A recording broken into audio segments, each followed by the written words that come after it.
esta é mais uma edição especial do TVMP Entrevista sobre o evento Evolução do Combate à Violência Doméstica no Brasil, realizado pelo MPMG.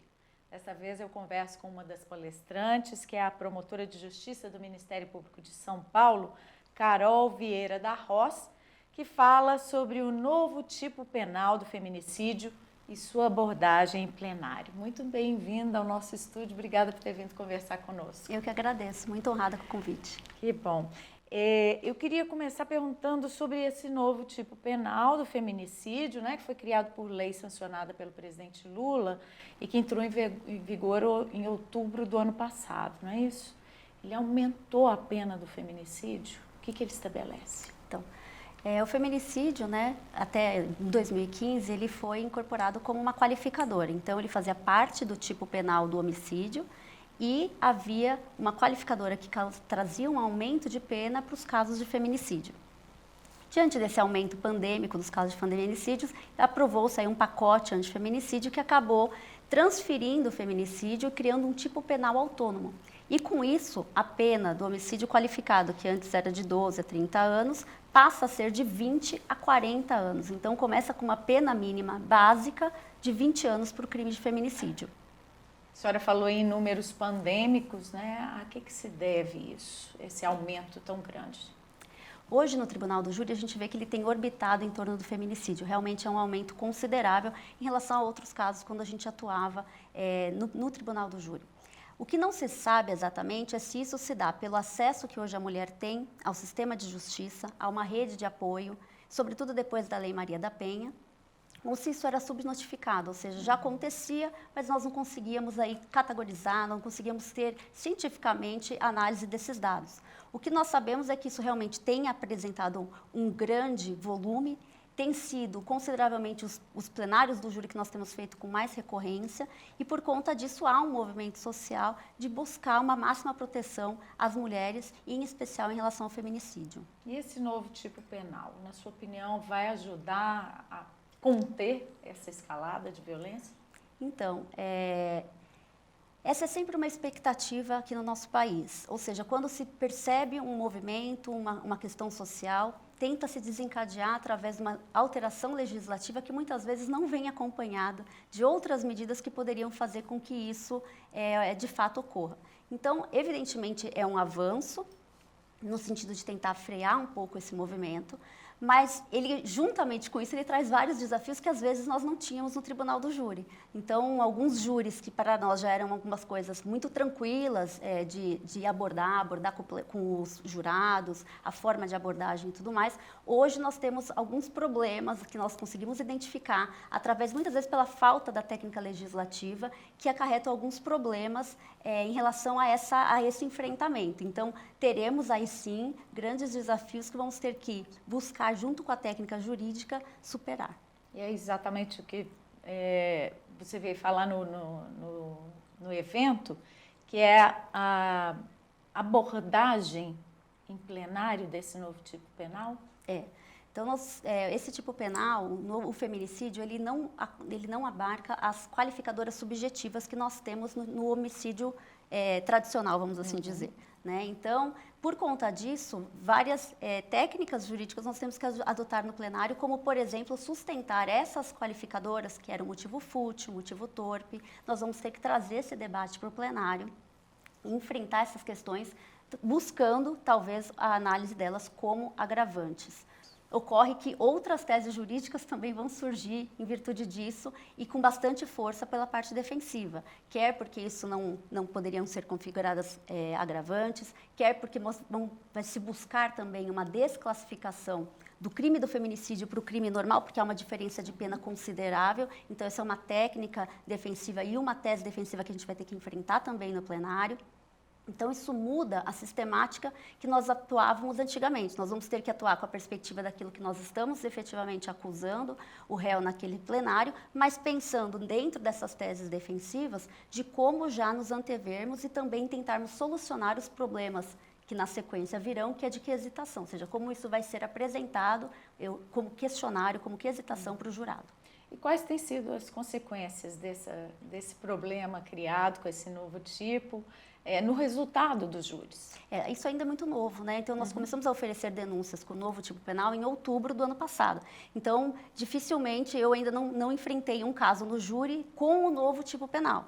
Mas nós já estamos enfrentando argumentações defensivas no sentido de que, como o novo tipo penal, por exemplo, não previu as qualificadoras subjetivas, ou seja, motivação fútil, motivação torpe, que nos casos que haviam sido denunciados e que, portanto, estão em andamentos com base na lei anterior, que isso também já não poderia mais ser quesitado e apresentado para os jurados. Então, isso mostra que, talvez, da maneira como isso venha a ser interpretado, nós corremos um sério risco até de um retrocesso, em que pese a intenção legislativa tenha sido a maior proteção das mulheres. A lei mudou um pouco e até o movimento, né, no judiciário, pretendendo para que a vítima seja colocada no centro do processo penal, né? Isso tem sido feito de que forma? Isso tem sido até uma crítica, né, do próprio Ministério Público. Muitas vezes, em específico na seara criminal, nós acabamos focando muito no réu, né, e no júri também, ou seja, de obter a condenação, e nós muitas vezes interpretamos isso como o resultado que se espera. Mas em pesquisas realizadas, mostrou-se também que muitas vezes as vítimas sentiam até uma certa tristeza em relação à atuação do Ministério, por se sentirem esquecidas, né? Então, há um movimento agora muito forte no Ministério Público dessa centralidade da vítima, com a criação dos núcleos de atendimento às vítimas, com todas essas políticas públicas que têm sido feitas, a articulação de toda a rede de atendimento, e em especial no júri também, com um olhar muito específico para as vítimas indiretas. A gente não olha... O que significa indireta? Exato. As vítimas indiretas são aquelas que são atingidas pelo homicídio ou pelo feminicídio, em especial que nós estamos tratando aqui, e que não foram as vítimas diretas desse processo, ou seja, não é a pessoa que efetivamente quase morreu ou morreu, mas são impactadas por esse crime. Então, estima-se que a cada vítima direta nós temos, em média, 10 vítimas diretas, ou seja, familiares, filhos, né? E nós temos que tratar a orfandade, muitas vezes a separação familiar, ou seja, os filhos, por exemplo, no caso do feminicídio, isso é muito grave, os filhos acabam cada um indo morar com um familiar, a separação do núcleo dos irmãos. Então, todas essas consequências permeiam também a nossa atuação e deve ter um olhar específico para o olhar dessas vítimas indiretas, que também precisam desse atendimento, desse acolhimento, justamente para que isso não venha a se perpetuar, ou seja, que aquele crime, a gente não consegue uma resposta apenas com a condenação no tribunal do júri, mas também nós precisamos olhar para as vítimas indiretas e, junto com a rede, tratá-las. E quanto ao lugar de fala durante o julgamento? Essas vítimas, né, tanto diretas quanto indiretas, são ouvidas em júri mais hoje? As vítimas sobreviventes, evidentemente, são sempre ouvidas em plenário, né? Mas tem sido também muito recorrente nós buscarmos que as vítimas indiretas possam falar, né? Muitas vezes aquela tentativa até de calar as vítimas indiretas, mas é o momento deles, é um momento de cura, é um momento em que eles precisam expor para o corpo de jurados, para a sociedade que vai estar julgando, o impacto daquele crime na vida deles, e aquele momento é um momento ímpar para eles. Então, nós temos nos empenhado para que realmente eles tenham esse lugar de fala, para que eles possam expor, e não é só a produção de prova, ou seja, não só como testemunhar, eu presenciei ou não presenciei o fato em julgamento, mas é o impacto que esse crime causa para essas vítimas indiretas e o quanto elas precisam também ser curadas. Isso passa pelo processo, lógico, da condenação do agressor, do feminicida, do homicida, mas também passa deles serem ouvidos e acolhidos. Qual que é a sua avaliação sobre essa evolução no combate à violência doméstica no Brasil? Eu acredito que realmente nós estamos apresentando uma evolução. Acho que em alguns pontos ainda ela é tímida, porque os crimes meios ou os crimes menos graves, por assim dizer, ameaças, lesões, eles ainda possuem, apesar de terem recentemente também sofrido uma alteração legislativa e aumentado substancialmente a quantidade de pena, as consequências elas ainda são muito pequenas. Normalmente regime aberto, então isso não leva ao encarceramento e isso leva a uma escalada da violência. Então, se depositou nessa reforma legislativa toda a expectativa de frear o feminicídio, aumentando a pena do feminicídio de 20 a 40 anos, quando os crimes meios, os crimes anões, que chamam, né, que são aqueles que antecedem, que já dão sinais de que isso pode acontecer, eles não recebem a mesma força normativa, não recebem a mesma capacidade de imposição do Estado de uma pena mais grave. Então, eu ainda acho que há um lapso aí, um grande corredor entre esses crimes e o feminicídio, e a gente vai tentar, na medida do possível, eu acredito, evoluir para que haja um estreitamento. O que pode ser feito? Que exemplos podem ser seguidos? Acho que está tendo toda uma cultura, né?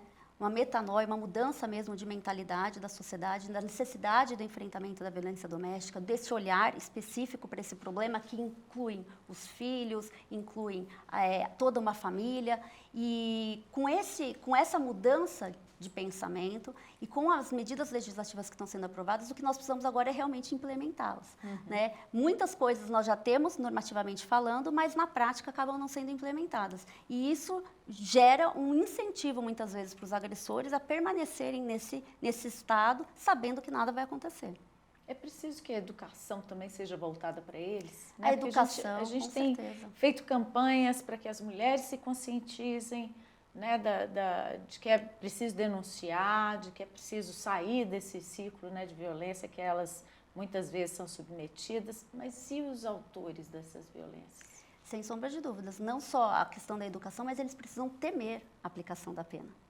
Porque se isso não porque o processo de educação ele é lento, ele é gradual e muitas vezes a emergência exige que isso seja parado agora, nesse momento, não dá para esperar. E nesse momento é que o Estado tem que agir fortemente, punir com rigor, para que isso realmente venha parar e que ele não se sinta incentivado, motivado por uma porta giratória em que ele é preso, ele é solto, ele é preso, ele é solto, faz boletim de ocorrência. Aliás, a gente vê muitas mulheres muitos autores de crimes de violência doméstica que, ao comparecerem na delegacia de polícia, das ameaças que fizeram para as esposas, falam: pode registrar boletim de ocorrência, liga para o delegado agora. Então, ele está se sentindo desafiado mesmo e desafiando as autoridades porque não está sentindo, da parte do Estado, um poder de realmente freá-lo e de aplicar penas que sejam realmente compatíveis à gravidade dos fatos por eles praticados. As medidas protetivas não têm sido eficazes nesse sentido, né? Quando ele é ordenado a usar uma tornozeleira, manter o distanciamento da vítima, isso não tem funcionado? Então, novamente, são aqueles crimes meios que muitas vezes eles não têm esse poder de coerção, e aí se espera chegar no feminicídio, que aí sim, aí é grave, matou uma mulher e aí ele vai ficar encarcerado. Então, nesses outros crimes, em regra, ele não fica preso.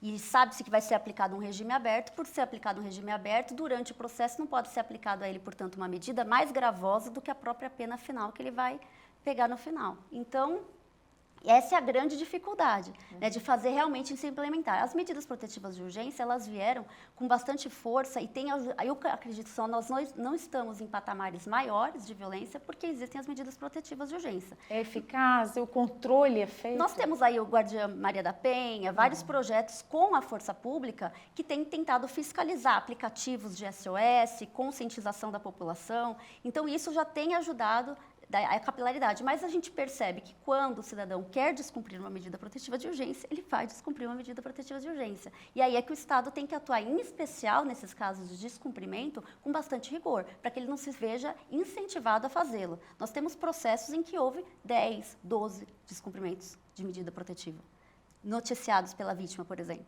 E muitas vezes nós pedimos a prisão do agressor e ele não é preso. Então, há esse descompasso ainda, mas eu acredito que só não estamos numa situação pior por causa das medidas protetivas de urgência. Em alguns casos, ela tem sim esse poder, às vezes ele temendo ser preso ou uma responsabilização, e a rede também de apoio tem atuado de maneira bem eficaz na tentativa de conter esse movimento. Como rede de apoio, a quem são atribuídas essas responsabilidades? Sim, né? então, lógico, no atendimento jurídico, Defensoria Pública, Ministério Público, mas a Guarda Civil Metropolitana, os abrigamentos, os movimentos que também têm causado essa educação da população, as delegacias da mulher que estão cada vez mais comuns e melhor equipadas, os protocolos de atendimento de gênero que dão um olhar diferenciado para esses casos. Então, a rede de apoio, ou seja, as delegacias, a capacitação das pessoas que atuam na atuação da violência doméstica e da mulher, na defesa da mulher, os abrigos, os NAVs, ou seja, os núcleos de apoio às vítimas de crimes violentos, enfim, todos os órgãos públicos têm se instrumentalizado e têm se equipado para atender essa demanda. Estamos no caminho certo, então, para esse combate, porque a gente só vê os índices aumentando, né? E muitas vezes a gente não sabe se é a violência que está aumentando ou se os casos têm sido mais reportados porque as instituições estão funcionando melhor? Eu acredito que sim, eu acredito que as mulheres estão tendo acesso a esse mecanismo e isso está trazendo uma demanda. Isso não significa que nós vamos nos acomodar, né? Não significa que tudo esteja acontecendo a contento, mas há uma evidente evolução e nós temos que prosseguir e avançar. Ok, muito obrigada pela entrevista, né? Sucesso aí no evento. Muito obrigada, agradeço. A você que esteve nos assistindo, confira as outras entrevistas desse TVMP Entrevista Especial sobre o evento Evolução no Combate à Violência Doméstica no Brasil. Eu volto em breve. Até!